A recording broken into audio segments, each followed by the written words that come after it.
Hey Toy Family, welcome to another episode of the Marsham Toy Hour, where we discuss anything and everything designer toys. I'm Gary Ham, and George and Carlos are taking another week off, but we have several guests joining us today. We have Josh and Miranda Kimberg. They run the premier art toy magazine called Clutter. They've been running that since 2004.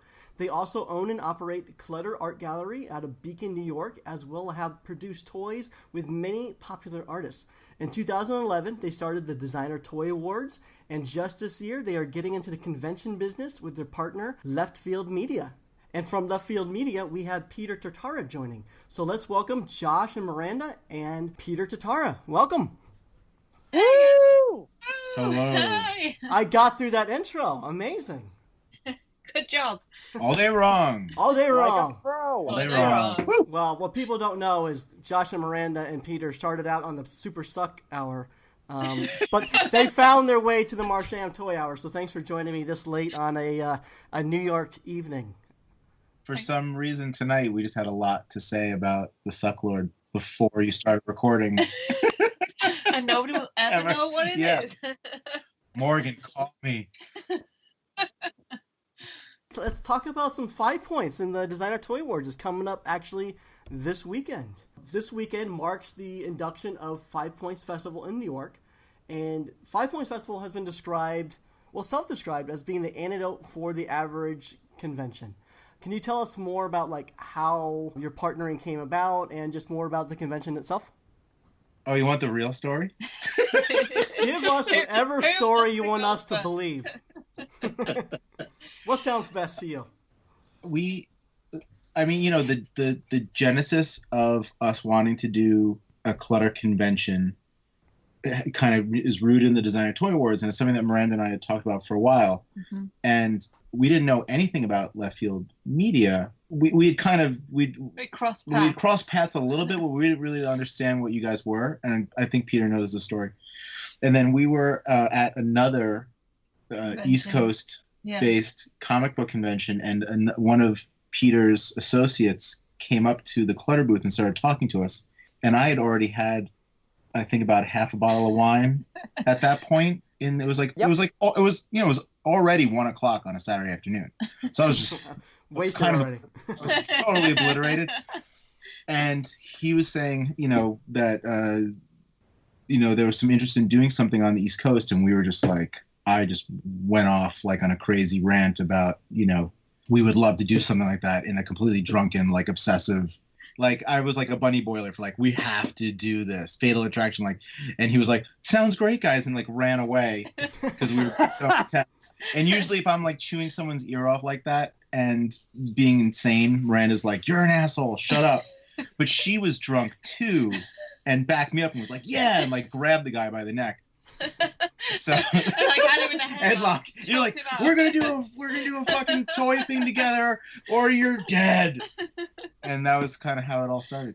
And I think maybe 2 days later, we were in your offices, Peter.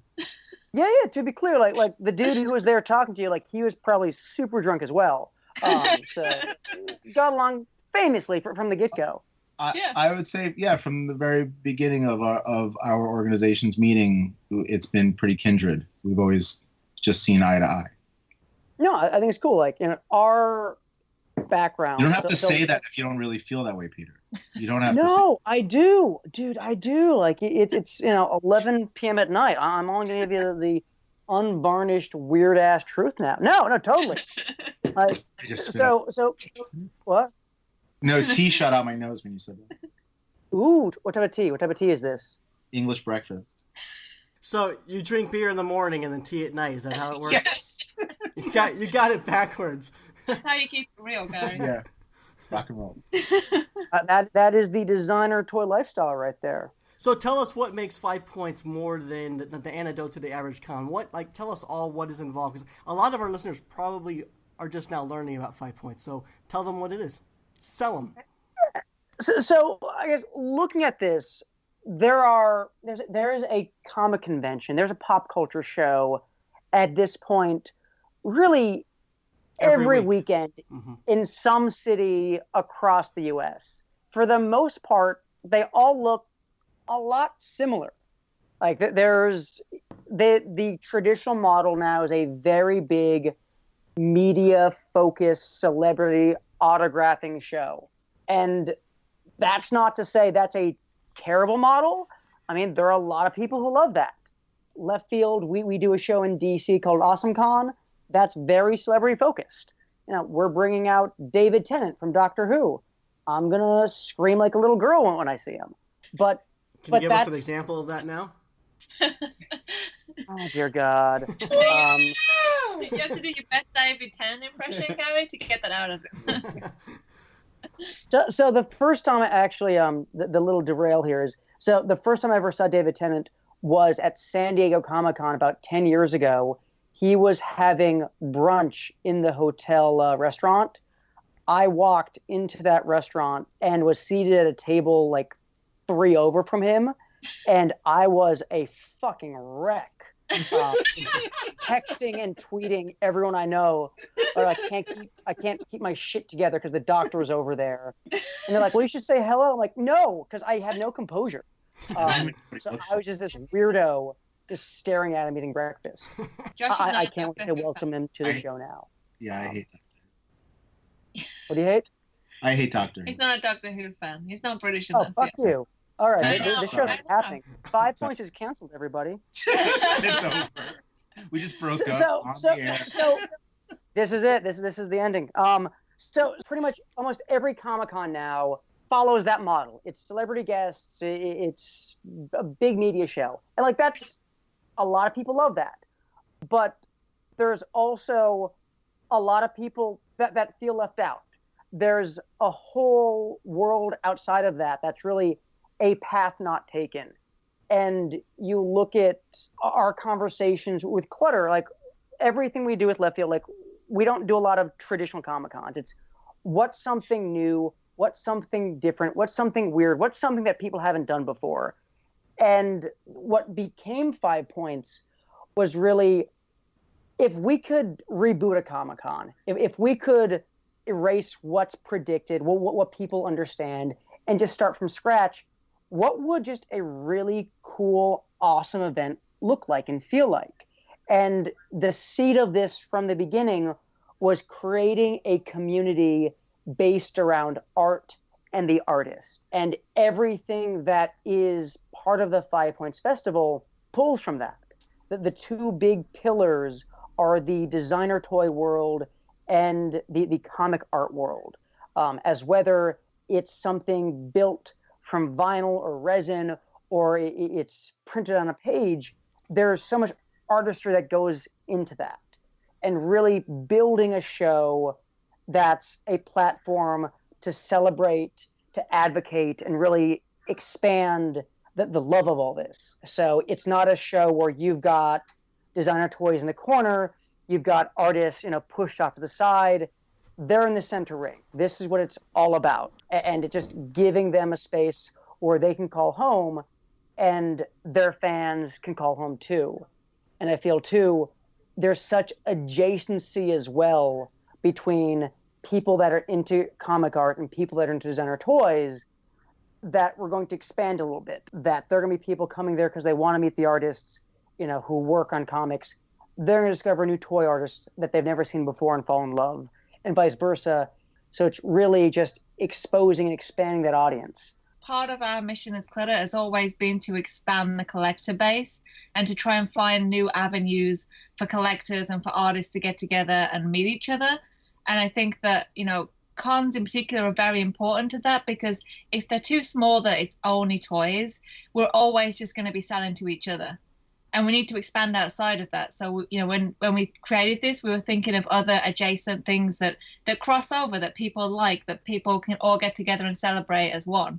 So like Peter was saying, comics and toys, there's so much crossover there that we can try and expand both collector bases by, putting them together.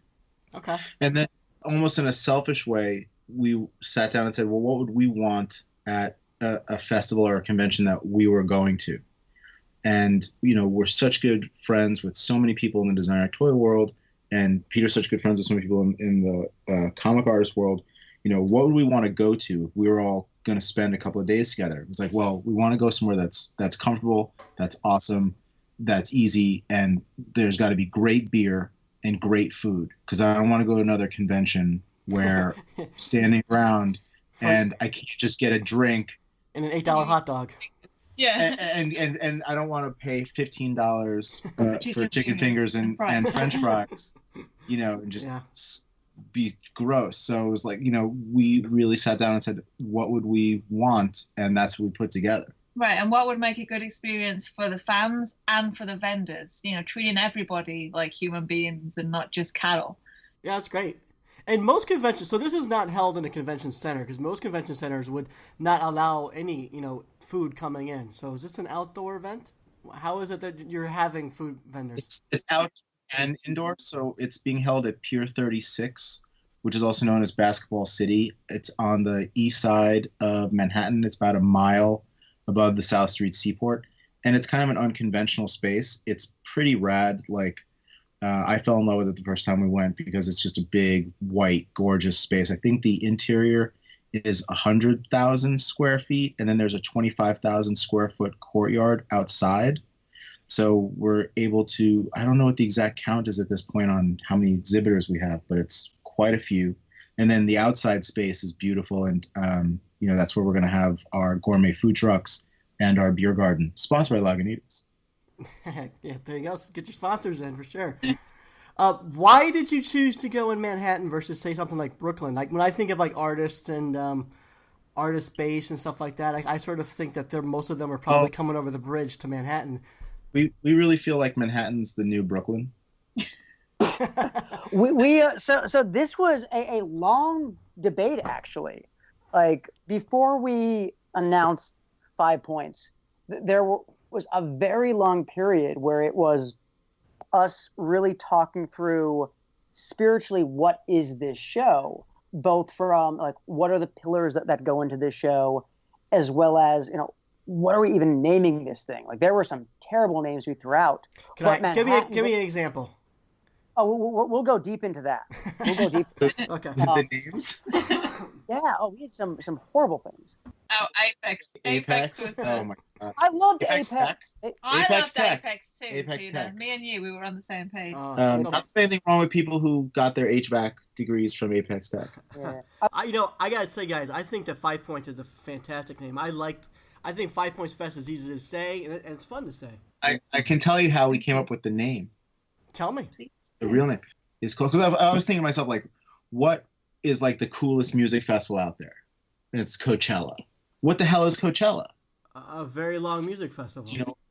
It's a music festival. But if you were sitting down in a meeting with a bunch of marketing people or admin, let's start a thing called Coachella. What the hell's that? But it turns out, I'm raising my hand in your face right now, Gary. Okay, just get out of my face, Josh. Yeah. So rude. So Coachella is held in the Coachella Valley. Yep. And so that's what it's named after. So it just dawned on me that, we wanted to, like Peter was saying so eloquently, the spiritual home of this festival really for us was in downtown Manhattan, because that's where the genesis of all the inspiration came from for, so many of us. And 5 Points is just the historical name of, the coolest area of Manhattan, historically. And that image of Bill the Butcher, with his Gangs of New York, yeah. That's right. It was like, man, 5 Points it was just right there. Instantly cool, right? It's a great name. I love it. Cool. Oh, it was. I remember when we had that last meeting, there were two names thrown out. You led with Octocon. All right, Octocon. All right, why Octocon? Octocon. But you know what? Octocon was cool, but it's already taken. It's the name of an Irish literature festival, I believe. Yeah, in Ireland. So we had to settle for 5 points. But no, you led with Octocon. All right, we can kind of make that. That might work. And then the you laid logo down. So easy. Yes, but then you laid down 5 points. Or there's this, and it was instantly. That's it. Done. It works on so many levels, because it cements the location we were looking at, and it cemented it connected it to the history of the city, to in old New York. This was this den of vice, this den of artistry, this den of counterculture. And, you know, you look at people leading what is counterculture today, a lot of that same ethics, a lot of that same, you know, mentality is captured by the art toy movement and different creators in the indie toy space. So, you know, love the idea of us, you know, threading a line back from today to, you know, what went on, what this space used to be, you know, all those years ago. Or at least Martin Scorsese's vision of it. And it also helped us narrow down exactly what we wanted to do, because, you know, when you're coming up with like a brand new concept for something, there's so many ideas out there to what different areas you could bring together. Like, we had a long conversation about music. How could we tie music into it? Could we tie music into it? And like having 5 points made us really narrow it down to be like, okay, let's pick 5 things and have 5 points of interest that can match the 5 points festival.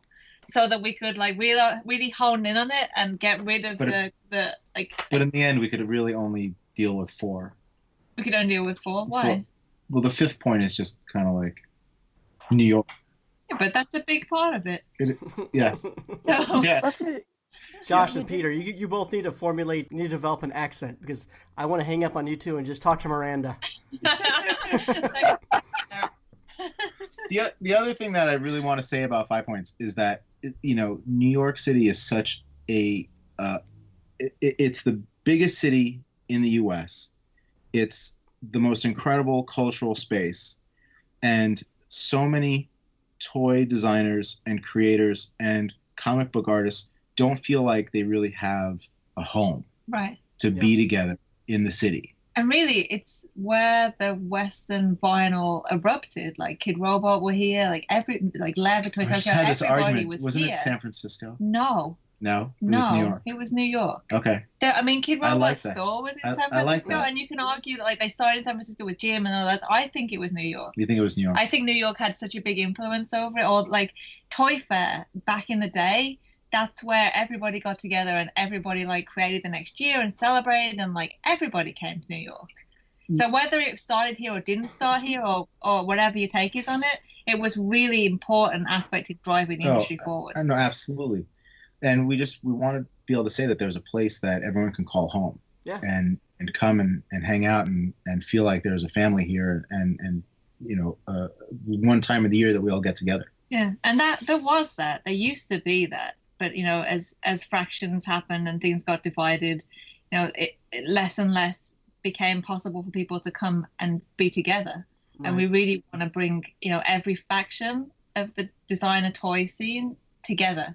You know, whether you're a plush maker or a kaiju creator, or you create cute, like, you know, it doesn't matter so long as you're all together as family. That's great. And like it's crazy. Like, you look at the people coming together. Like, we've got creators, we've got toy makers from as far away as Japan flying out for this. Yeah. Like it's special. Like that's super cool.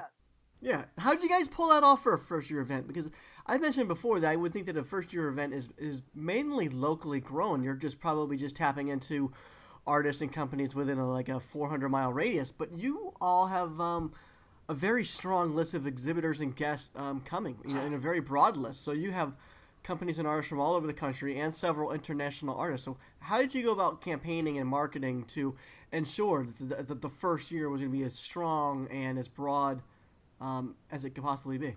Bribes. Prostitutes.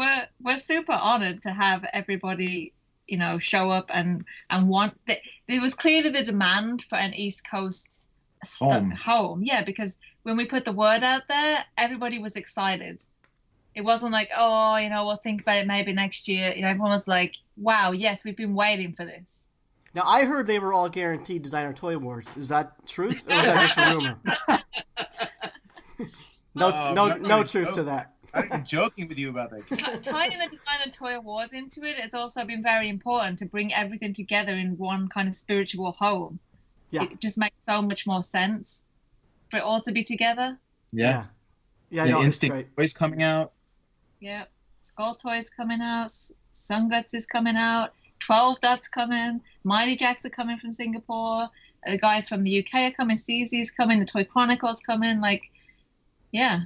Yeah, no, it's super impressive what you all have done in the first year, and I think a large part of that has to do with you, Clutter, like your reputation in this scene. Like you've been around for so long, you do the magazine, you've been hosting the Designer Toy Awards. Yeah. And I think having your name associated with it just instantly gave it a lot of clout. And another thing that I think what's so great about 5 Points is it's so perfectly spaced from Designer Con. And I know there's New York Comic Con and there's San Diego Comic Con. Those are both huge conventions, and at one point San Diego Comic Con was like the destination location for everybody in the toy scene, but that's not the case anymore. It's not holding true. People are more focused on Designer Con. I think they're going to be a lot more focused on you, and I think going forward, I think people are still going to be going to New York Comic Con and San Diego Comic, at least stateside. Those will be going to those events. But I think primarily artists and companies in this toy scene will be focused on going to Designer Con on the West Coast, and then you guys in the East Coast. And I think now there's an official home for the East Coast, as Designer Con has been for the West Coast. And DCon's amazing. Like the vibe in Pasadena is incredible. Walking into the room, the space that Ben Goretzky has created out there, and all of his partners, they're numerous, and we love them, George and all those cats. It's incredible what they've done, and we wanted to have that same kind of like, Friendsgiving feeling, but in New York City. Yeah. With beer on tap, like right there. So Ben, very important. Get on that. In fact, I think most people are just coming for the beer, to be honest. Speaking of beer, we have a special announcement to make. We're going to break it on the Marsham toy. Okay, let's hear it. Maybe we'll be announced before this, but 6 Point Beer has agreed to make the 5 Points official brew. It's called Mad Scientist, and the only place to drink it is at our beer garden, sponsored by Lagunitas, at 5 Points. And Peter, I'm correct in saying that it's a sour cherry double IPA. That's right. That is correct. Mad Scientist. I was wondering because when you guys first announced the event, it was about beer, food, toys, but I haven't heard anything about beer up until just now. That's awesome. Yeah. So it's been a long time coming. So the beer garden, sponsored by our friends at Lagunitas, the beer garden will feature a dozen different brands, from Lagunitas to Brooklyn Brewery, Bronx Brewery, Coney Island Brewery, a number of different breweries from across the city. And our goal, beyond just featuring different breweries that we're a fan of, whether being in the city or being, like Lagunitas, being, other side of the country, but still just awesome stuff, was creating something new, creating something artistic as well. So super, super honored to be working with 6 Point to do this collaboration. This is the first time they've ever made a beer in collaboration with an event. So it's going to be this super limited release, just a few number of barrels, tapped for the first time at the show. We went to their brewery about a month ago as they're starting to make it. Super cool. Like, it's beyond it being a collaboration with 5 Points and 6 Point.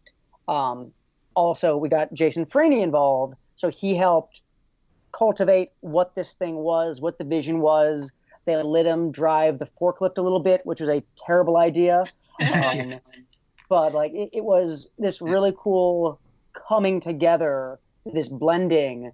And I think that's really what inspired the actual flavor of this beer, to have this double IPA blended with sour cherries. And Jason Freeney's artwork is going to be on the can. Oh, is there going to be a dissected can? No, maybe next year. It's an illustration that Jason's done. So, but it's going to be a collectible can. And Jason will be there, so you can look at him while you drink a bit and feel inspired. That's right. Nice. Right. So it's a can, not a bottle, correct? It's a can. A can. So on site at 5 Points. So it'll be available on tap in the beer garden. As it expands from there, we'll see it in other ways, shapes, and forms. But as this is coming fresh from the brewery, the only way to taste that first batch will be on tap in the beer garden. Okay. And we'll make an announcement about how to collect Jason Freeney's art with the beer. And how are you going to be collecting people's keys when they drink too much? You guys Well, got liability insurance and all that good stuff, right? Yeah. Oh, we because do. the Yeah. But to be clear, this is New York City. People don't drive in that city. It's all about That's the true. subway. So, So what about the drunkard that comes staggering into convention and knocks over someone's custom table? Hey man, you break it, you yeah. bought it. Good for business. Now we got security. We got professional bartenders. We're gonna make sure, people imbibe safely. We'll also make sure anyone under the age does not imbibe either. But for any adults wanting to have a little bit of a sip with their toys and with their comics, we're looking forward to doing something fun. Like it goes back to, if we could restart what a Comic-Con is, what's the feeling, what's the vibe, and having just some awesome beer and some awesome, really cool craft food trucks around there. Like it adds that experience. Yeah. And again, like going back to what's art, all of this, I think stems from that vision of there being some artistry. That this 6-point beer, this is a limited batch made just for us. Like there is art, there's effort that went into this. And then any of the food trucks that we selected as well, like we're big fans of what they create. Some of it's some really cool kick-ass collaborations, some cross-cultural foods, and just it feels with that overall atmosphere we want to create. And to Josh's point a minute ago about falling in the river, the other cool thing with the venue is it's this inside-outside space that is literally right on the river. So you walk out back, you see the entire East River, you see the Brooklyn Bridge, you see Brooklyn over on the horizon. It's just a really cool space. Yeah, you can see Statue of Liberty right from the back. Very cool. I've been to New York, 3 times now? I've never seen the Statue of Liberty, so now I can. Yeah. So the Designer Toy Awards is actually going to be kicking off the event that Friday evening. Should we start? Should we talk about the 7th annual Designer Toy Awards coming up? Yeah. Holy shit! 7 years. I know. 2011 you guys started? Yeah. Yeah. Well, let's talk about that. So you guys are going to be in Webster Hall this year, and I can't believe you guys are supersizing the hostess here. You guys have Mr. Supersize himself, Morgan Spurlock, and I'm super excited about that. I love that guy. Yeah, he's the coolest. He's the sweetest, and we're just so honored that he's a part of the awards ceremony. And it's just going to be kick-ass. And what's great about Morgan is he's a big toy collector, so he understands the space. He's he's not walking in as just like a celebrity. He's walking in as a celebrity that really understands. Right. Yeah, that's awesome. It was so cool. Like the first big conversation we had with Morgan about this, and I think we were prepared, very buttoned up, to talk through the vision and everything. And within 3 minutes, it was just everyone geeking about toys, as he's a fan. And you look at his bio, his promotions, anything like we lead with, director, writer for all these things, but he's insistent, like, you also got to mention I'm like a crazy toy collector as well. So it's been super fun to work with him, as more than anything, like that passion is coming forward. So he's going to really deliver something that's going to be super awesome. Yeah, no, it was his documentary Supersize Me that introduced me to Ron English's work. So yeah, that's full circle. There you go. That's great. And when you include someone like Morgan into the Designer Toy Awards, we feel like it just really helps elevate honoring the award winners, which that's really the mission, is to celebrate the artists who are, part of the whole process and who are nominated and who win. And who doesn't win, right. Well, anybody. Hopefully people think it's an honor just to be nominated. And, bringing someone like Morgan in, we think just makes it even that much more special, for the people who are involved. And that's really what it's about. Yeah. So are you still going to be going off of the same format you had in the past, where previous winners and artists would be presenting the awards to the new winners? Yeah. We'll still be doing that too. As much as possible. For every award. Yes. Yeah. Well, It always So kind we of depends on. And then can we announce about the beatnuts too? Yes. Yeah. So what else will be cool this year is that we'll have like a bit of a halftime show, and the beatnuts will be performing live. Oh, awesome. There's so many cool things happening. I think we're a little overwhelmed. Yeah, and somehow you guys have 3 kids. I don't know how you do it. Yeah. No, I mean, from Morgan Spurlock to the Beatnuts at the Design Toy Awards, to the fact that we're at Webster Hall and it's gorgeous, to the Saturday night party, which we also just announced. Yeah. Which we're gonna have the Art of War, which is the debut of the Art of War, which is Greg from Mishka is going to be hosting this new series and the first art battle. So basically it's 2 artists facing off, painting against one another, and it's L'Amour Supreme and Simone Legno from Tokidoki, which is going to be bonkers.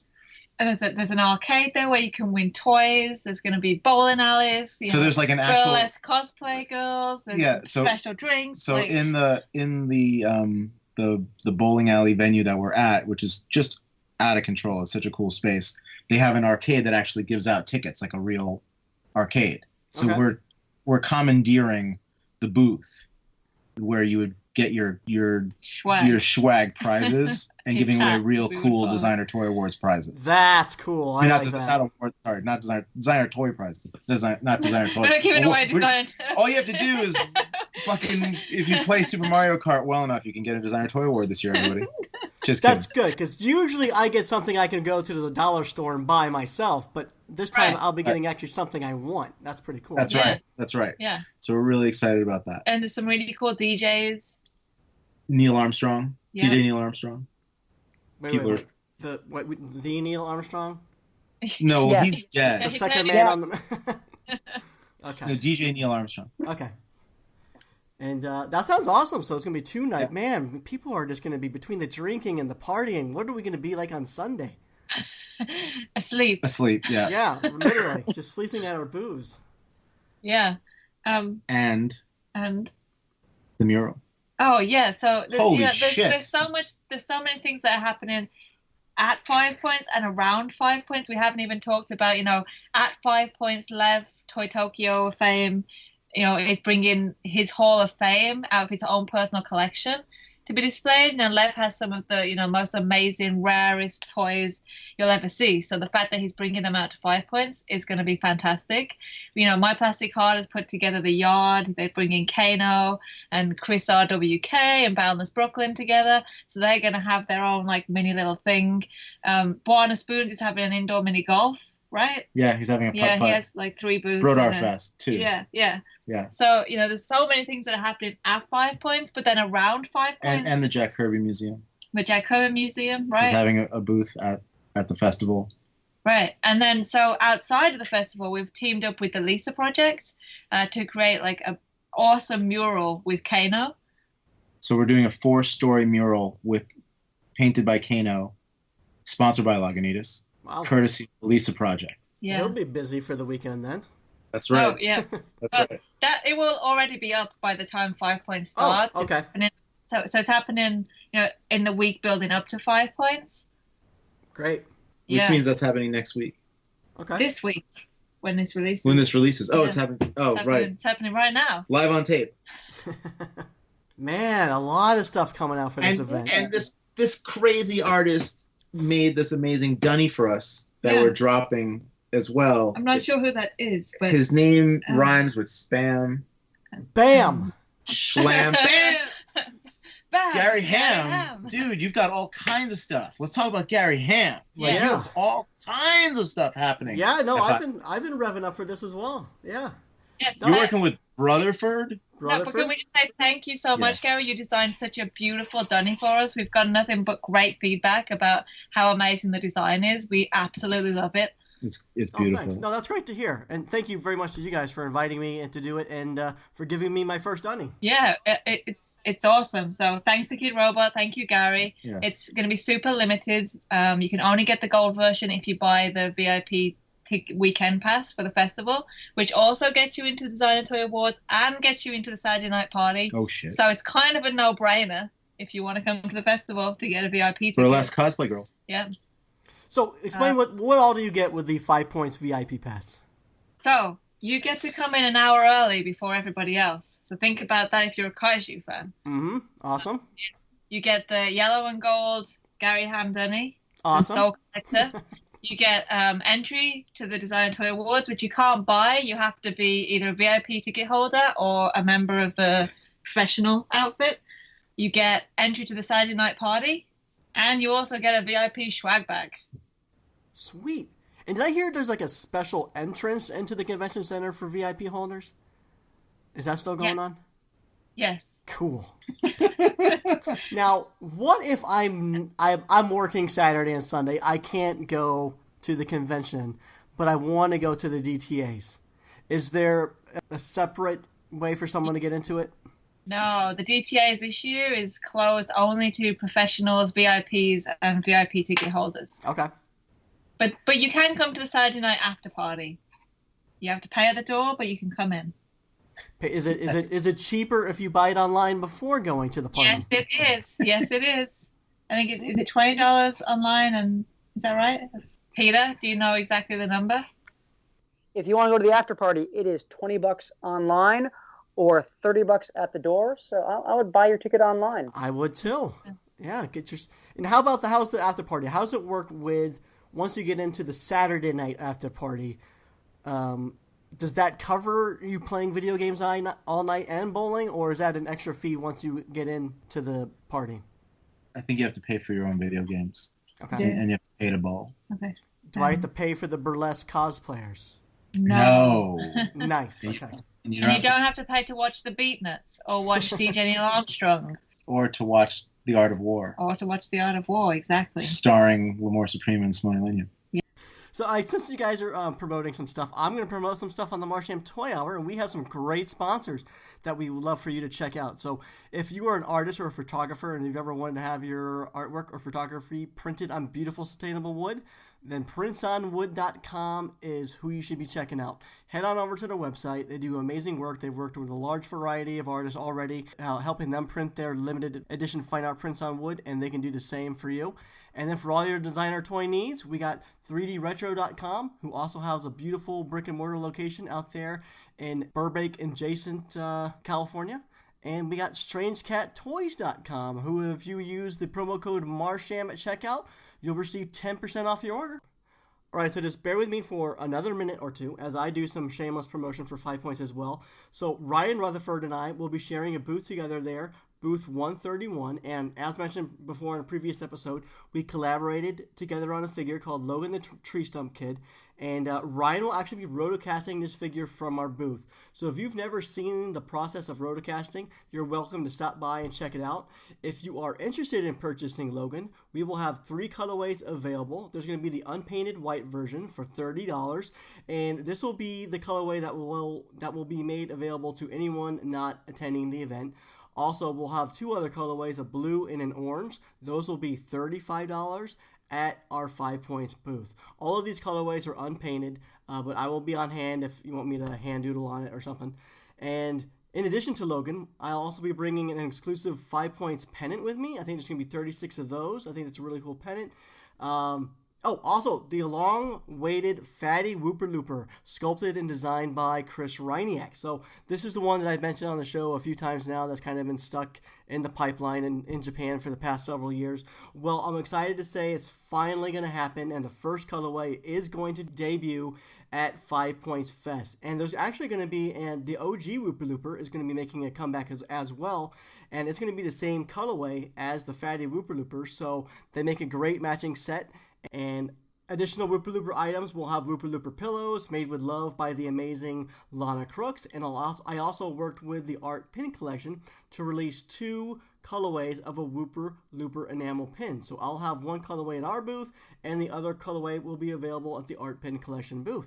And so that's, I think, pretty much all I'll be bringing. And if you're a fan of the show, please stop by and say hello. I'd love to meet you. All right, hope to see you there. Let's get back to it. Hey, Josh, Miranda, what do you do with 3 kids during this long weekend event? Luckily, we have a nana that watches them. Awesome. Yes. Okay. Otherwise, we would be stuck. Although Rebel will be with me. Yeah, Rebel's coming to the festival. Baby's only 4 months old, so he'll be strapped to me. Such a great name, though. I love that name. Thank you. Thanks. He has a lot of names. He does. Rebel Wolf Starblaze Kimberg. Yes. Which is a whole other story. Yes.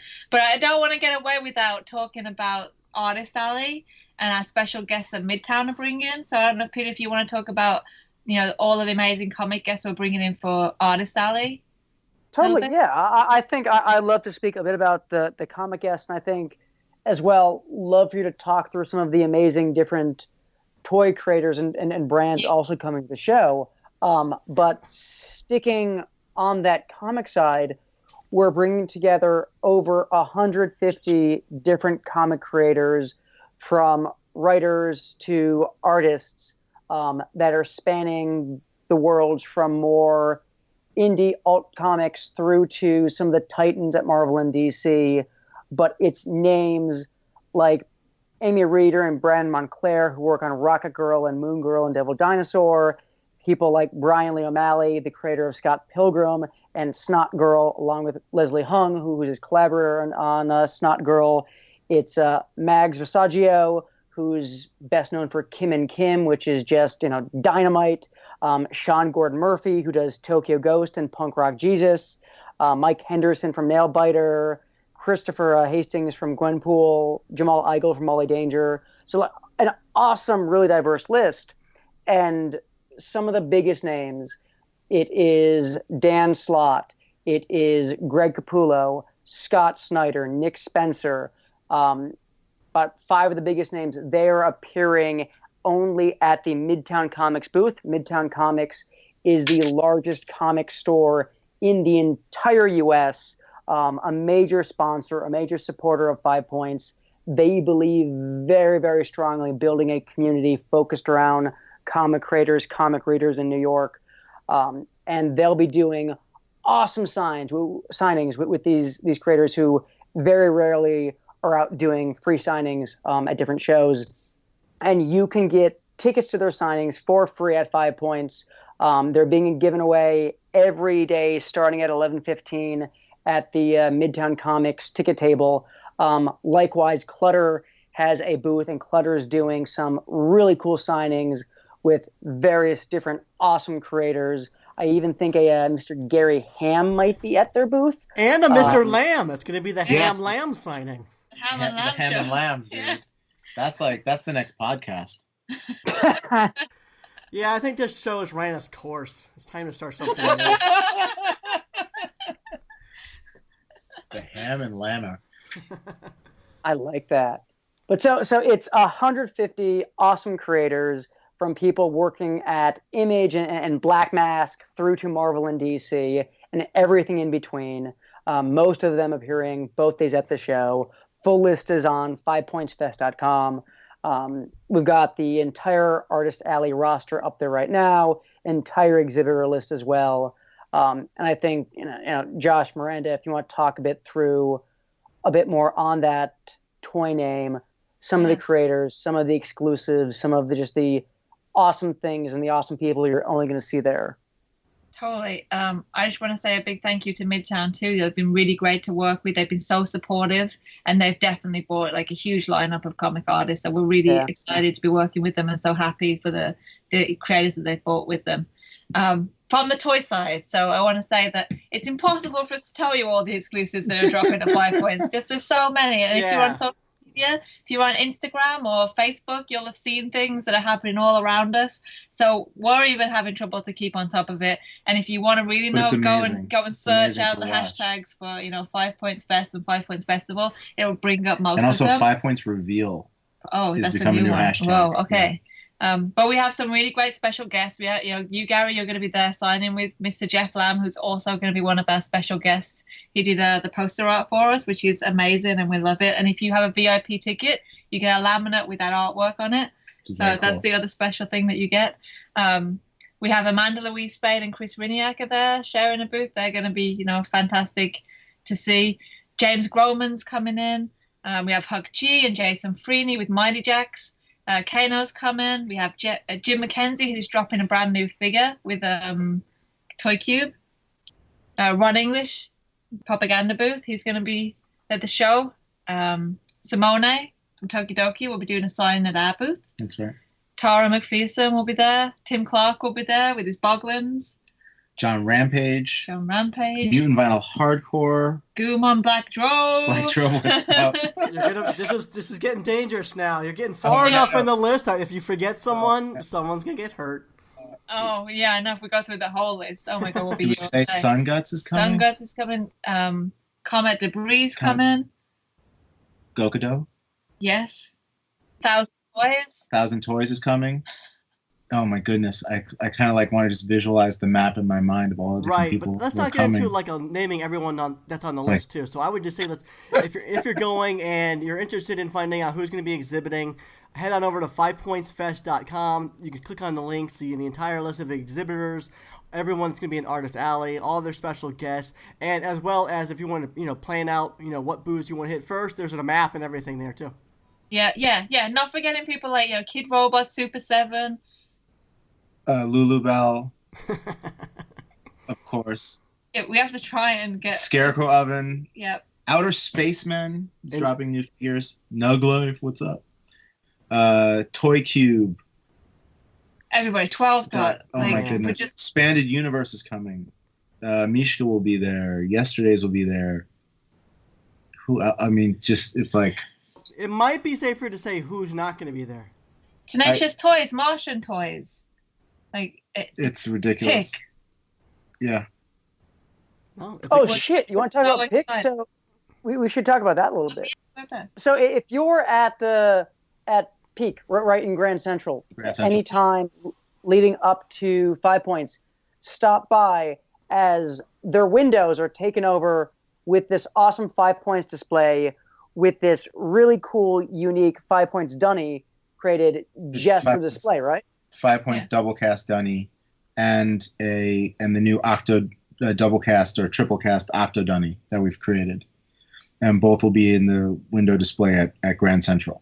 And it's limited to, there's 25 pieces of the triple cast octo dunny and 25 pieces of the double cast 5 Points dunny. This is news to me. I don't even know about this. Wait, did I design the dunny? What's going on here? You designed the official 5 Points dunny, but there's also... Oh, so this is a completely separate one. Okay, gotcha. This is a 5 Points double cast dunny. Okay.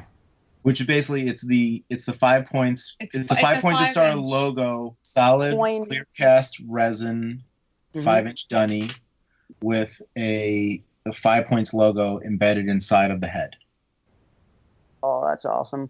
Check out social media. That's the best place to find out what's happening. It's starting to happen on social media now.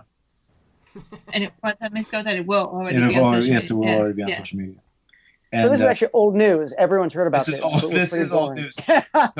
because a few days ago, on Friday the 12th, we had the opening night with Morgan Spurlock, and it went great.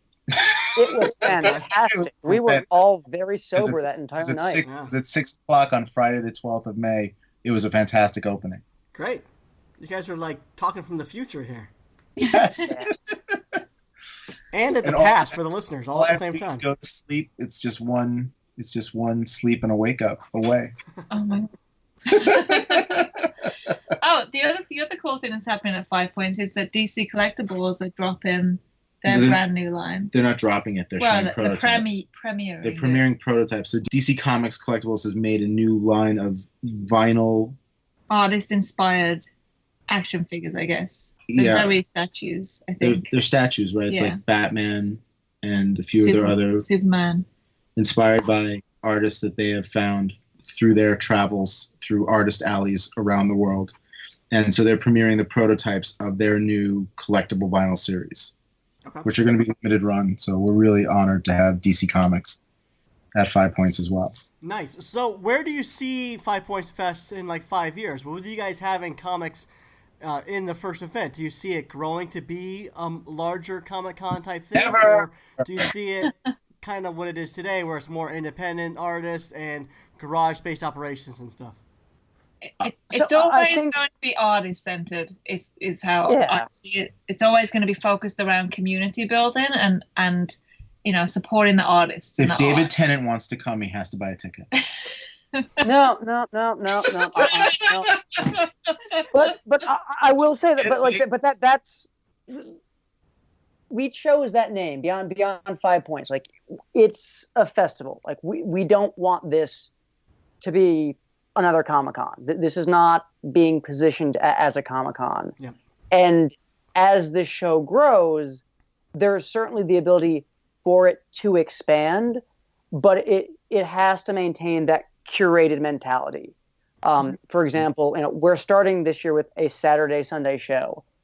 We can easily expand to a Friday show next year.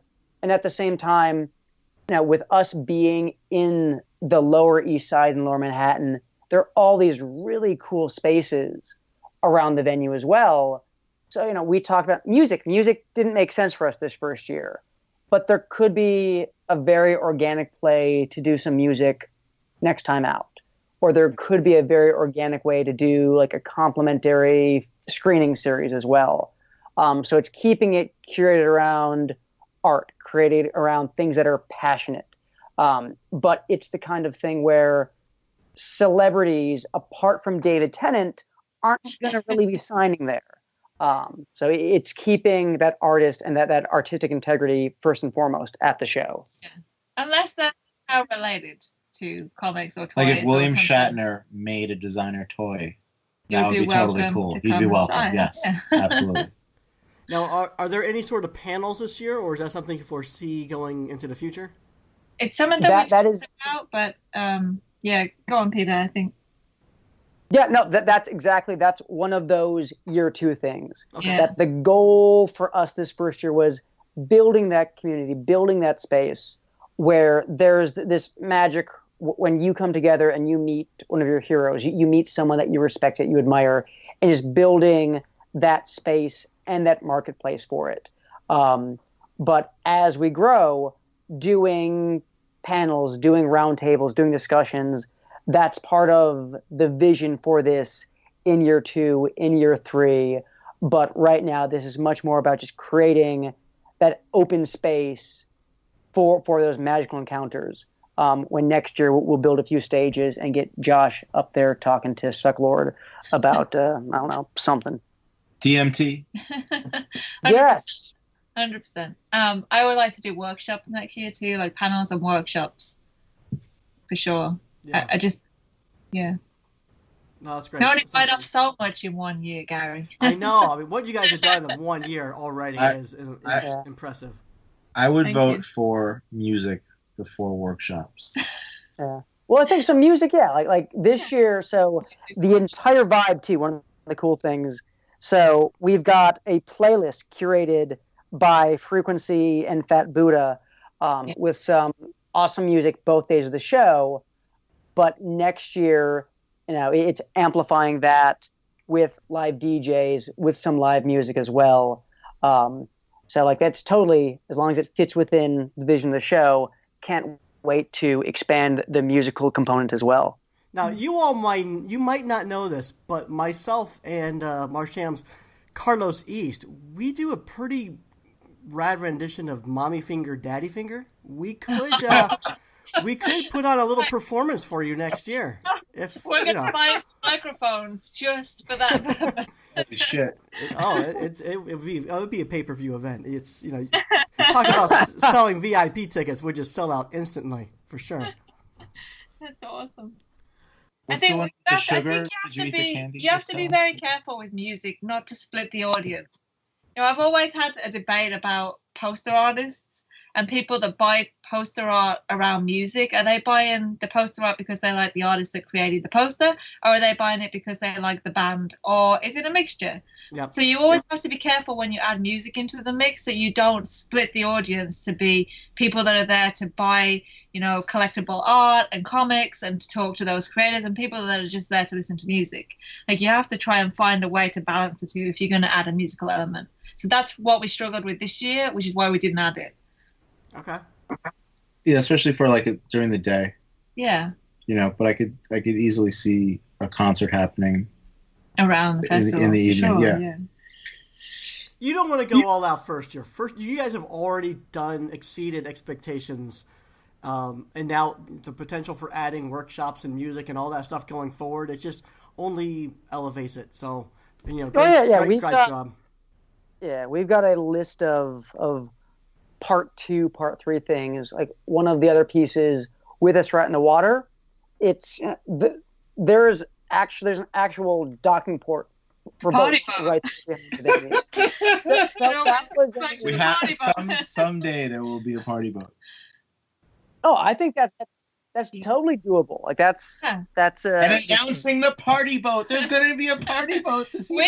We actually placed out doing the DTAs on one of the old cruise liners that go around the island. Yeah, it was bonkers. It was awesome. Like we went and toured the It was ship, like an old wasn't it an old casino? An old casino, yeah. It was so cool. It had an elevator inside the ship. There was like 3 floors, and then the guy was like, "Yeah, it's $75,000 for gas." And we'll serve spaghetti. And if we catch anybody smoking pot, we'll fucking dock and throw you all off. And I was like, this is not happening. Wasn't it also like, and we're going to leave at 7 p.m. sharp, and anyone that's not there is left off, and like, crap. They were half of the no one's actually going to be on the boat. He was trying to sell us that it was going to be cool because he's like, well, we can dock right next to Javits. I was totally and everybody can just like, walk right on the west side, get right onto this boat, and we'll cruise around the island on a boat. It's gonna be. We already had the video campaign in our mind of Suckwood rowing a little rowboat past this giant ship and being like, oh, and a party happening on the big ship, and that's how we were going to promote the DTAs that year. I just didn't know how we were going to tell people that they weren't going to be able to actually party and hang out and have a good time on this boat. We were all going to get fucking thrown off. If you've ever been, if you've been to a party with our crew, things are fun. They get out of hand. It was going to be bad.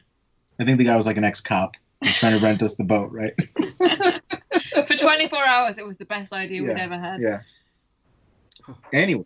Sounds like a great future idea, though. I like it, though. Yeah, someday. Party boat. We're an hour in. Should we talk about some designer toy awards? Sure. You want to know who won? Do you want us to tell you who won?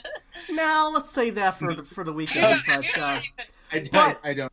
I think what we should do, what I want to do with you guys is, okay, so Designer Toy Awards is an amazing celebration of toys, but with that comes amazing controversy and all that other crap, right? So, oh my God, yes.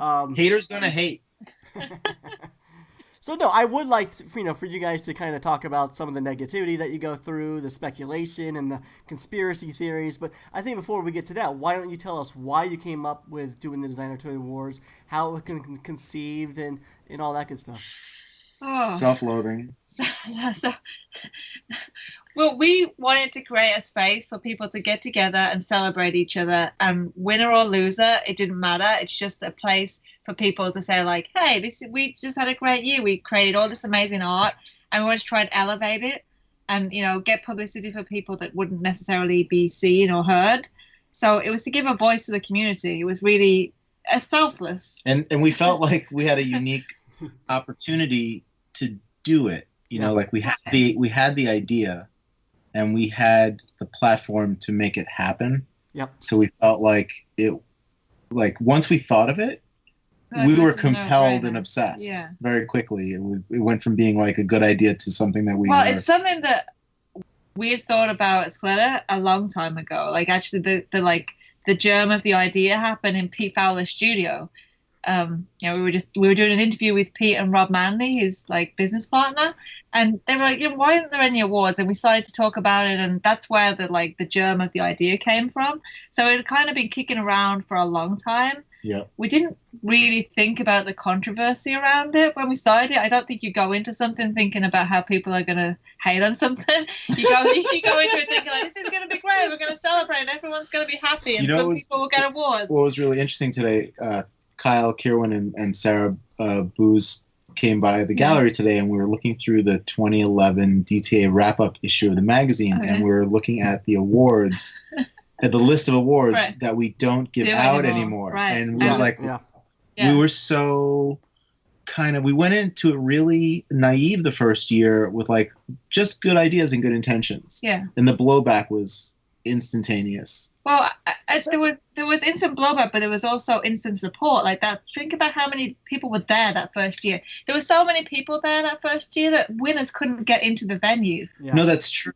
But honestly, for me, I don't think it was cemented until we were at the ceremony. Right. Like it was just this big crapshoot that we were going to do something that people were going to appreciate.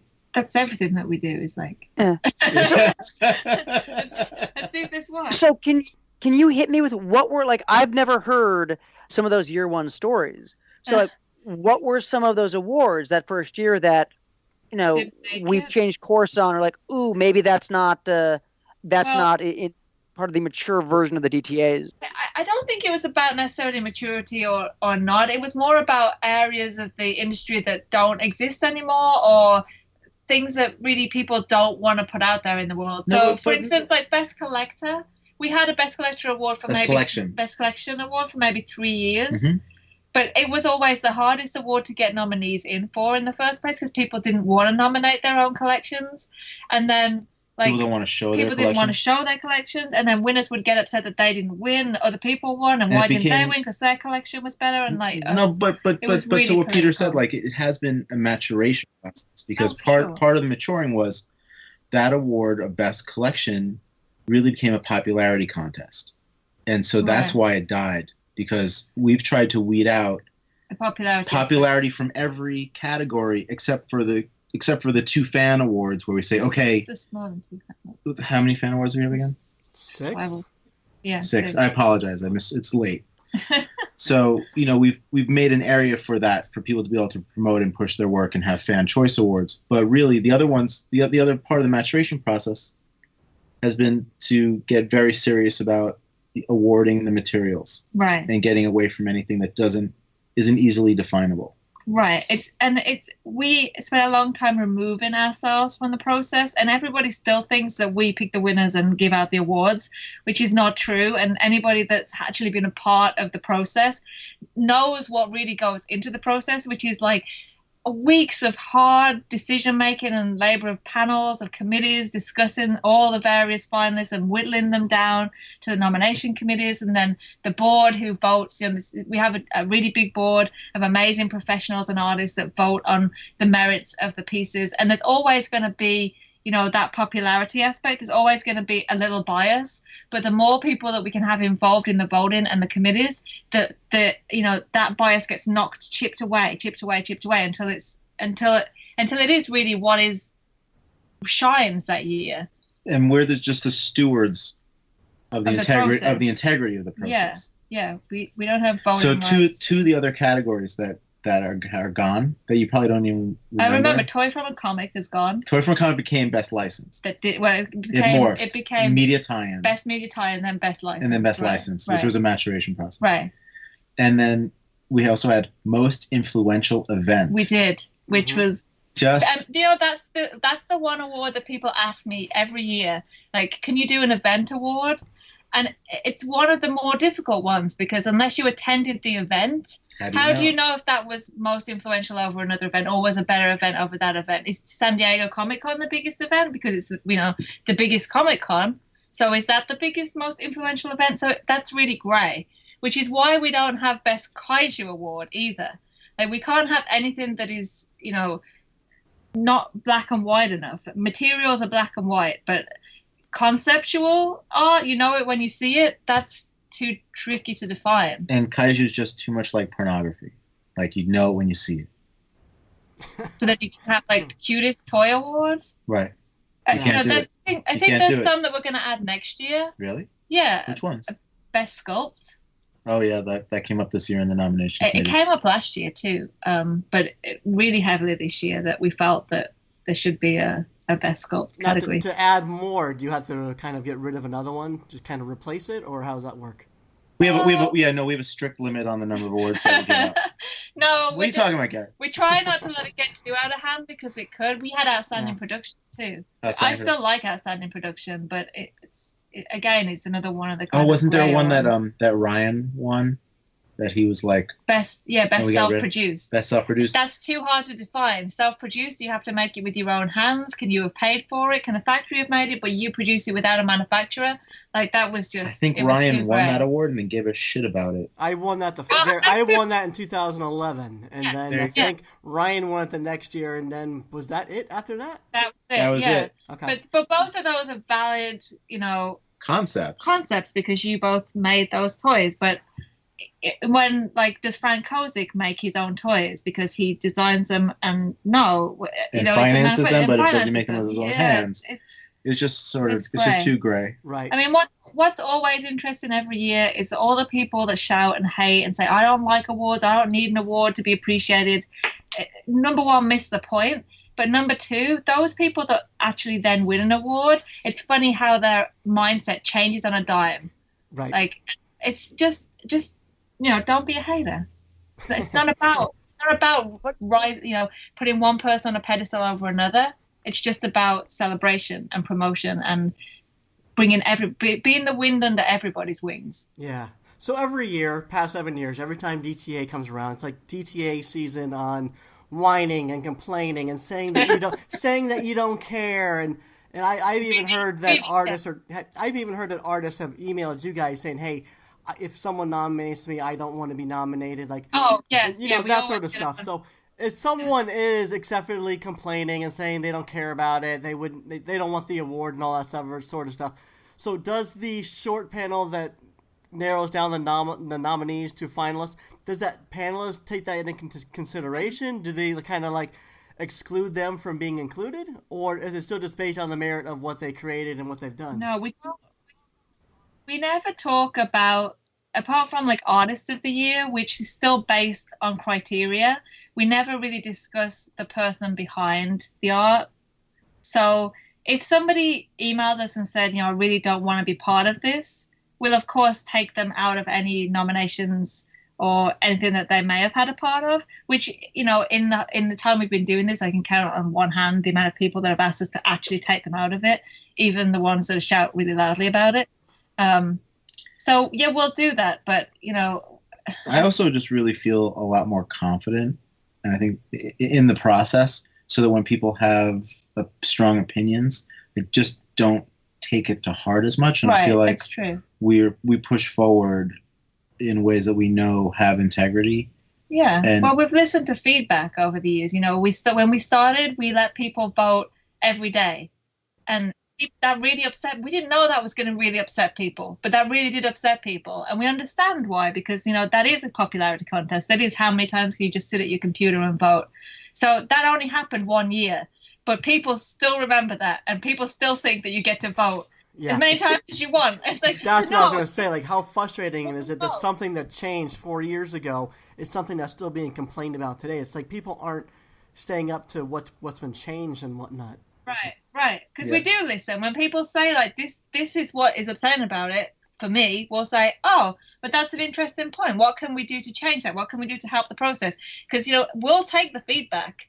We're not saying that what we do is perfect. We're always growing and improving. Every year we improve it slightly. So, people feel free to tell us what you think. But I have to admit, you guys have done a great job at not really getting involved in any of the online negativity. I take credit for that, Gary. I've always you have to hold Miranda back, don't you? Yeah. There was 1 year I was allowed to respond on social media. But I kept restrained. Yeah, you were good. Yeah. No, there's been a lot of times where Miranda sat down to get into the scrum, and I've just said, that's not our job. Yeah. Does the negativity ever get to you? Does it ever weigh you down? Yeah. It used to. It used to really bad. Now, I don't think. Now it bounces off a little more because we've been doing it for such a long time now that I can take it. And there is a sense of confidence that it's going to be okay. Okay, so one person's upset, it's fine. If you've ever been to the Designer Toy Awards, when you walk out of that room, you understand why we do it. And so no matter how upset I get in the process of the awards, once we're at the ceremony and we do that award ceremony, it all goes away. It doesn't matter how upset I was, whatever anybody said to me about it, because everybody in that room is so full of love for each other that it doesn't matter. Like, yeah, I get that. But leading up to it, it's just like, can we just get to the night of the awards already? Yeah. Leading up to it can be very stressful. Yeah. And, it's important. It's people's lives. It's important to them. It's their hearts, their souls. They really put everything into what they create. So I understand why people get upset. I really do understand it. So it upsets us too. When people are upset, we get upset. We put our heart and soul into everything we do too. That's why we do it. So it's hard. Yeah, we get it. We understand. Now, should we clear up some maybe rumors that are out there? Some people might say, and this is nothing that you guys haven't heard before. Some people would say that the winners already know that they're going to win, and that's why some of them are in attendance. No. Now, I can verify this because I have been nominated, and I've lost some years, I've won some years. And the years that I won, I can honestly say that I was not alerted. And the years that I lost, I was still expected to make an acceptance video of me pretending like I won. Yes. And it sucks making those tapes because you put some time and effort in writing out what you're going to say and how am I going to shoot it, and then it never gets seen. So yes. It's what do you guys do with all those videos of people accepting the awards that they didn't win? We get really drunk and we sit and watch them and laugh. No, we have them all somewhere. Oh my God, burn them, please. Burn mine. It's the only way to do it though, without letting people know. Like, hey, please send a video. So we just send that out to all finalists. Like, please make an acceptance video. If you can be in attendance, let us know. That's fantastic. If you can't be in attendance, please send a video. People have called us and begged so they didn't have to make the video. Yeah. Like, please don't make me make this video. Yeah, no, I get that. And have people beg to say, like, hey, I would love to be in attendance, but I won't go unless I know that I'm going to win something. Have you heard that too? We have had that too. If I know someone's won and they're like on the fence, I'll try and push them a little harder to come, but not in a way that's going to make it clear to them. Just like, all this great stuff's happening. You should come, and this person's coming, and that, like, just to try and push them in the direction. That's right. Yeah. Hall of Fame recipients know, and sometimes Lifetime Achievement are winners now, but not always. I don't think we've ever told a Lifetime Achievement winner. No, maybe not. Now, most of the artists of the years have always been in attendance. Do they get a heads up, or is that just coincidence that they're usually on hand? True? I think, is that true? I don't think so. I don't know. I feel like... Because Red Skinner won one year. He wasn't there. Okay. That was at the Hammerstein Ballroom. Yeah. Right. He sent a video. Yeah. I don't remember, Gary. It's not. I don't remember. These are rumors. These are baseless. That's what I'm saying. But the listeners, they're forming. They're like all these conspiracy theories, and I just want to clear them up. Like, they would give them out. There was that one year that Shay won. She won for the Wolf Girl, and people thought that because Nick worked for us, that Nick chose the winner. Like, we were like, "Are you kidding me?" There's so many conspiracy theories out there. Right. Yeah. So a lot of times you guys send out a list of who's coming to the event and all that stuff. I've heard that people say, like, well, half the people aren't in attendance, so the ones that are attending have an advantage of winning. No. The winners are the voting closes, and then the winners are decided, and then we send out the, like, hey, come to the awards. So it's not tied together.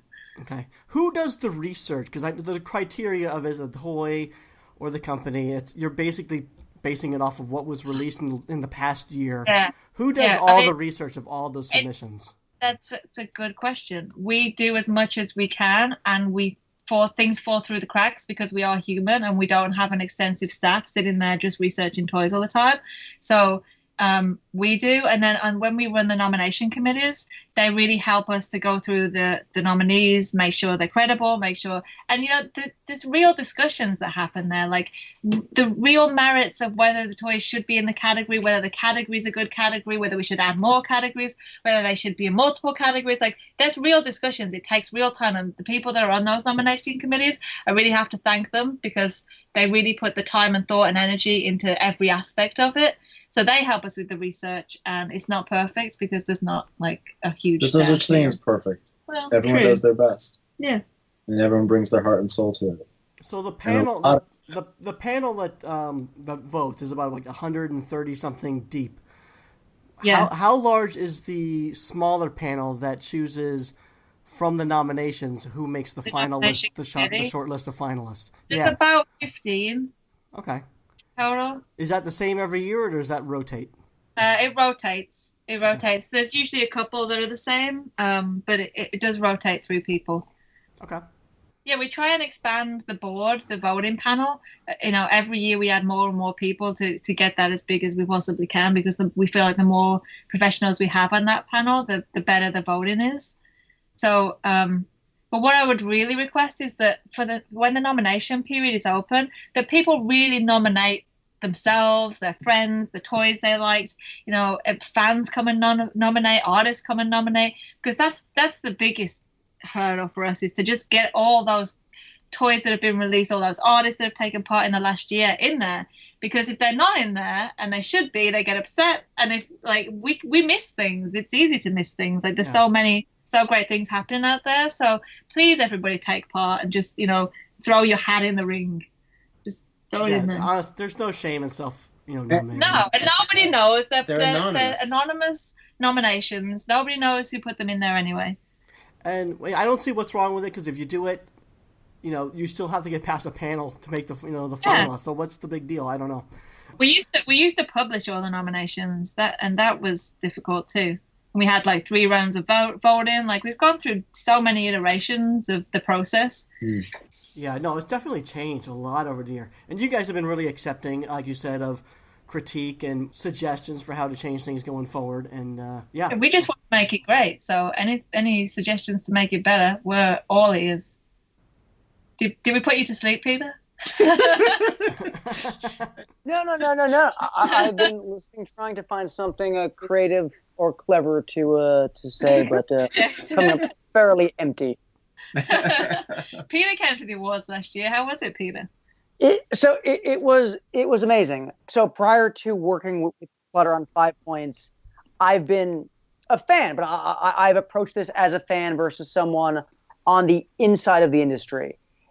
And looking at the art toy world, there are such big characters and big personalities, and to see them all in this same room and to see them hugging, laughing, in tears, to see the validation that these awards give is incredible. Like, some of these winners, they have a certain persona to the public, but the moment you put this trophy in their hand, they're grown men in tears. It really does affect people. Like, it's like, thank you for really seeing what I put into this, into everything that I do, because nobody walks around saying thank you for running a toy store, thank you for putting out those amazing toys, thank you for running a blog and putting all of your time and effort when you could be with your family, writing about toys. Nobody says that to people. So just to get that validation, even if it's for an hour, it really makes a difference. Yeah, no, I get it. The blogs and blogging is a thankless job. Podcasting, what you guys are doing, I would say it seems pretty thankless for all the time and effort that you do putting this event together. And it seems I read more negativity than positivity, and thanks what you guys are getting. So I'll say right now, thanks for everything you've done. It's been great. It's been, 7th annual is coming up, and it's only going to get better. So thank you very much for powering through the negativity and the criticism and continuing to do it. Thank you. Thank you, dude. So on that, mentioning, all the effort that goes into blogs and podcasts, we don't have a best podcast category, do we? Well, the blog includes podcasts. So the name of that award should probably change to be like best news outlet or Yeah, it doesn't fit, but I'm not going to complain. Uh, So I want to get back to Peter, his first year going to Designer Toy Awards. So when you went to the event and it was your first, award ceremony, were you surprised when you walked in the room and it was like mainly people dressed down, just a sea of probably about 90% black t-shirts and hoodies and people wearing jeans?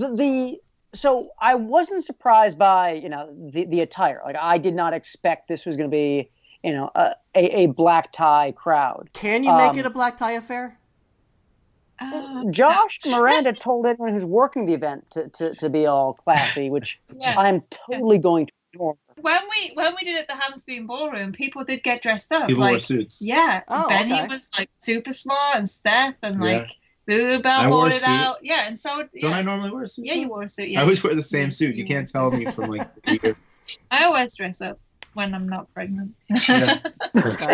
Yeah. I think it would be cool What to do black tie. What's that? Awesome. We can institute that and have no one listen, but we could totally do that. what I thought was the cool thing, the amazing thing, is it's the Designer Toy Awards. It's an awards ceremony, but what I wasn't expecting, and what I think really speaks to the passion in this community, is it's a party. More than anything, this is a fucking kick-ass party, and there are awards given out during it. This is not a theater that's rented out and everyone is seated down. Yeah. It's not a boring show and every 5 minutes, clap, clap, clap, clap, applause, someone else gets on stage. It's, there's couches, there's cocktail furniture, there's beer, there's all this stuff. Like, it's a fucking awesome party. And, people win awesome awards as well, and you got to beatbox and you got to music. But it's, first and foremost, it's bringing all of these people together and the magic of all those people in that same room.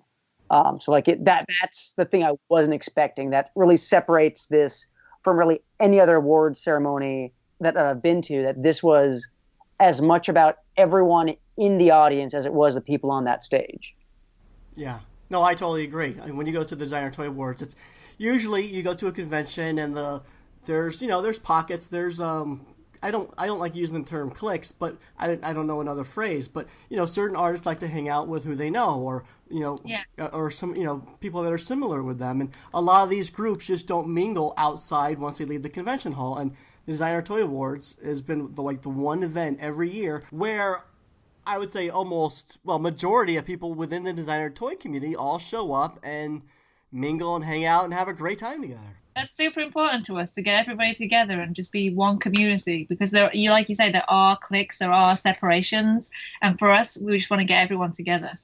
I had been really excited to be at the Hammerstein Ballroom that year because it was going to be such like a cool, opulent, next level event, and that's my least favorite year because everyone was sitting and it was dark and they kicked us out at the end, and it just wasn't a good. It just didn't hit that moment. Like, it felt really good that we got good pictures from it.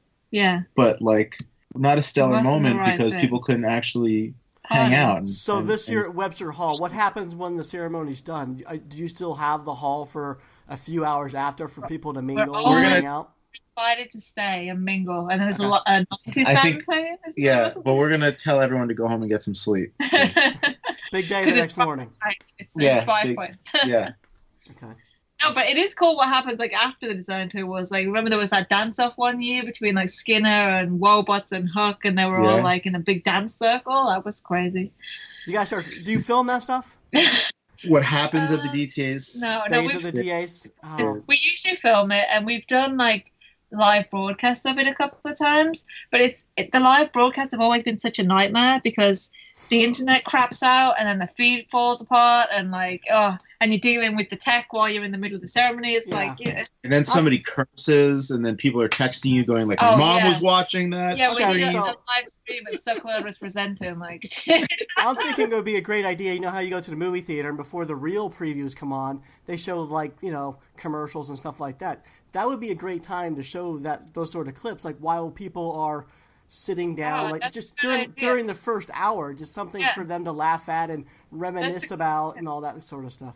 He's just giving us another fucking job. How are we going to do that? No, I you can fit don't it in. understand what he said, to be honest. He's saying like Too put a tired. montage together of like clips from previous years and play it at the beginning. Oh, like, yeah. It's a really good idea, Gary. Yeah, I you're think we'll welcome. do that next year. I've got a job for you guys. Yeah. Okay. Well, you know what? We are coming up on an hour and a half, and I think you guys, thanks so much for joining. You're welcome. Thanks for having us. I'm excited about the event. I'll see you all in 5 days time? Four Oh my God. days. 4 days. I need to get some sleep. I know, right? Is this the future conversation? This is In the yes. future. Yeah, You really- I'm you talking really- from Monday here. In the future. I think Yes. I'm so scared. But yeah, so I grew up. also I should probably mention, to coincide with the Designer Toy Awards here at the Marsham Toy Hour, we are actually running a Designer Toy Awards prediction pool. And so if you think you know who's going to win this year's TAs, I tell you it's very hard to do. I challenge you to head on over to our prediction pool. If you head on over to marshamtoyhour.podbean.com, I'll have the link for the prediction pool provided there for you. It's a simple multiple choice form to fill out. It's completely private, and it's not easy to do. It's very hard to predict these things. We should have you on stage, Gary, saying, and our winner is... our predicted so winner is... Oh, The sorry, winner of the no. Marsham Award is... last year we actually sort of did something like that, where after your award ceremony, we had a recording where we mentioned who actually won and then matched it up to, who was predicted. And like I said, it's, the winners only got 8 out of 19, so we're not very successful at it. So, yeah, if you want to give a crack at that, head on over to our website and follow the link. And I think we're going to I don't know what the awards are going to be, if there's going to be an award for the winner, but it's just a fun thing to do. And if I can put together a little prize for the winner, I will do that. And but otherwise, best of luck to all the finalists. And win or lose, you guys are all awesome. And thank you very much to Miranda and Josh and Peter for joining me. Why don't you guys take a brief moment and let everyone know where they can find you on social media or the website and all that good So you go to 5pointsfest.com to look at the total exhibitor list and everything that we have going on. Check us out on Instagram, 5pointsfest, Facebook, Twitter, hashtag 5pointsfest, and then you can find Clutter at cluttermagazine.com, Instagram Clutter Magazine, Facebook Clutter Magazine. Did I miss anything? I don't think so, right? Do you have a favorite hashtag? Hashtag your mom. Your mom. Hashtag your mom. Well, we barely touched on the world of clutter, so hopefully you two can join me again. We can talk about clutter and all your productions and all that Anytime, good stuff. Gary. Too. We're happy. Thank you so So, much. all right. Well, thank you so much, everyone, for joining. This has been the Marsham Toy Hour. We do this every week, not because we have to, but because we want to. So until our next transmission, we're signing off. Bye.